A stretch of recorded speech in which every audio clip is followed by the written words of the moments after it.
Okay, this is the second time I've tried this. My hand inadvertently hit the button and stopped the recording. So anyhow, it's after 2 o'clock in the evening over here.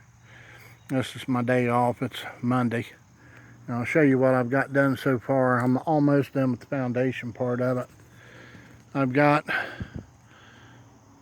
the 24-foot section, kitchen, then the bedroom part of it. Right now I'm working on the 12-foot section for the living room. And as the build has went on, I've kind of gotten a little bit more wiser on how to do this stuff up here by myself.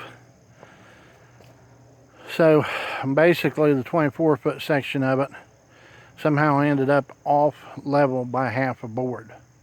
And I was able to get that took care of. The plate that I'd put in it, and I showed you in the first video, I took it out, and after taking that plate out, I was able to finally get things leveled. I started from where it was off level and worked my way counterclockwise back to the start of it. And show you here on this corner, this here is a moisture barrier. This here is the treated 2x6 or 4x6 that's put in the ground, 2 foot. It's put on roughly about 3 or 4 inches of dry cement, which should set up over time. Cement's basically there to kind of help keep it from setting up. And Dad told me, mercy. Dad told me that these 4x6s will continue to draw moisture. So that's why he suggested the moisture barrier. Now I've got a hanger right here. It's held on basically by nails. And anytime you hit a dead run like this where you've got another board button up into it, they usually suggest you put these hangers. Used to be back in the day people would toenail them, and that's basically going in with the nail at an angle through here and then into here, and then they would do the same thing on the other side. These right here is a lot easier, a lot faster. A lot of times you toenail stuff, yet the nail usually don't take hold. So I've got 2 of those hangers in it.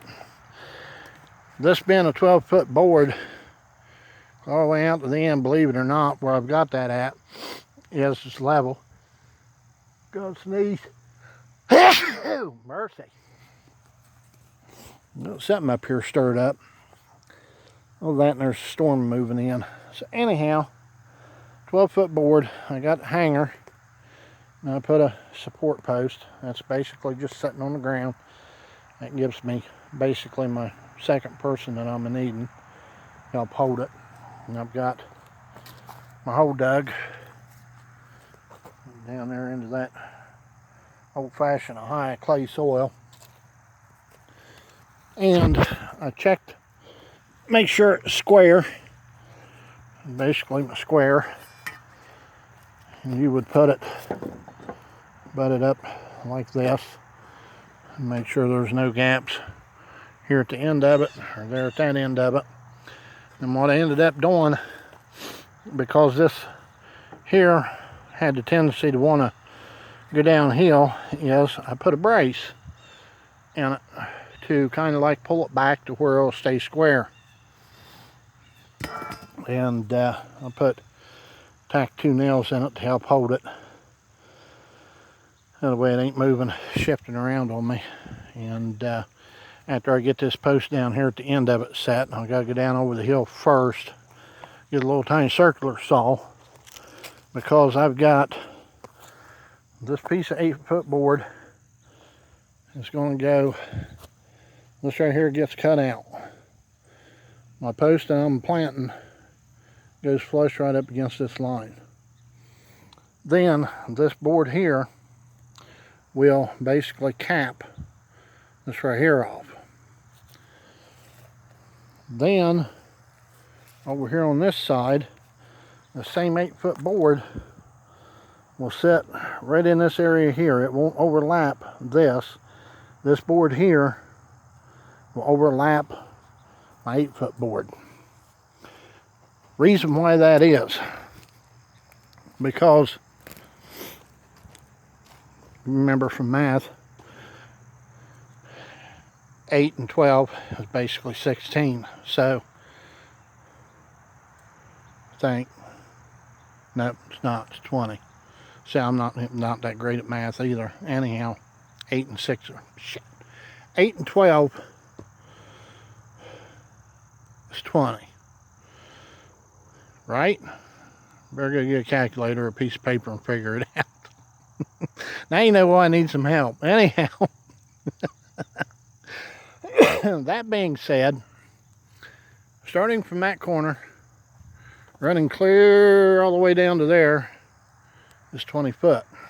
Now, these are 1.5 inches thick. 2x6s. Okay, I don't remember for sure when it was. Lumber mills over here used to be your lumber 2x4, 2x6, 2x10, so on and so forth, was actually 2 inches thick by 4 inches wide. For some reason, I don't remember when they started doing this. I don't remember if it was in the 1800s or sometime in the mid-1900s. They started cutting them down. Why they did that, I don't remember. I remember reading about it whenever I was in shop class in high school. Anyhow, they've took a whole 1/2 inch off of these boards on the thickness, and I think a whole 1/2 inch off on the width of them too. So they're really technically not a 2x6. They call them a 2x6. Why, I don't know. Anyhow, if I was to put that 8-foot board on this end, everything would be off lengthwise. It would be 20 foot and 1.5 inches. So that's why down here I've got that real weird cap thing. So up here, what I did was 8 foot long, 8-foot section, and another 8-foot section. This right here is my 24-foot line, and this here is my 8-foot width line. Okay, and then over here, it's the exact same way. The outer board caps this inner board. This inner board here is my 24-foot line. That's my 8-foot line. And I've already checked. I put a tape on it here. And a tape on the outside, clear all the way down there. And it's 24 foot. Now, sit down here. When I go to put these floor joists in, floor joist is going to run the span of the 8 foot. And I'm going to have to cut 3 inches off of them, which is kind of wasteful. Now, if I would have done my 24-foot span and capped my 8 foot, which it's too late to do that because that's a lot of posts to move, yet I would still have to cut, trying to think here, it wouldn't actually, I don't think it would work right, because my plywood is 4 foot by 8 foot, and that is a given. That's a true measurement. It's not cut down. So anyhow, whenever I go to put these floor joists in here, I got to cut 3 inches off of each one of them. There's like 12 of them in the 24-foot section, 6 of them in the 12-foot section. I got to cut 3 inches off of every one of them. So you figure 12 plus 6 times 3 inches. That's almost the whole entire board basically I'm cutting up. So anyhow, a couple of these posts I've actually had to dig back up and move. That's just to try to get everything square, because what I ended up doing was to run my tape measure across to make sure that every one of these is actually 8 foot across on the outside. And I've got some 4x4 posts, which no, they're not 4 inches by 4 inches, or I think 3.5 by 3.5.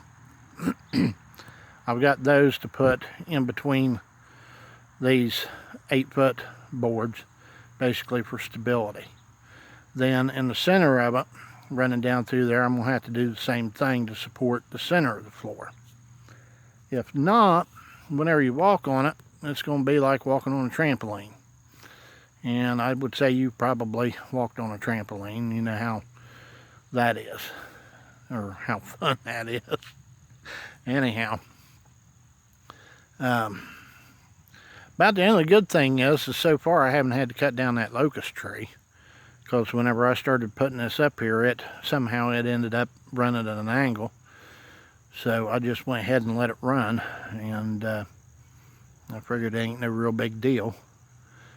If anything, it might be a better windbreak.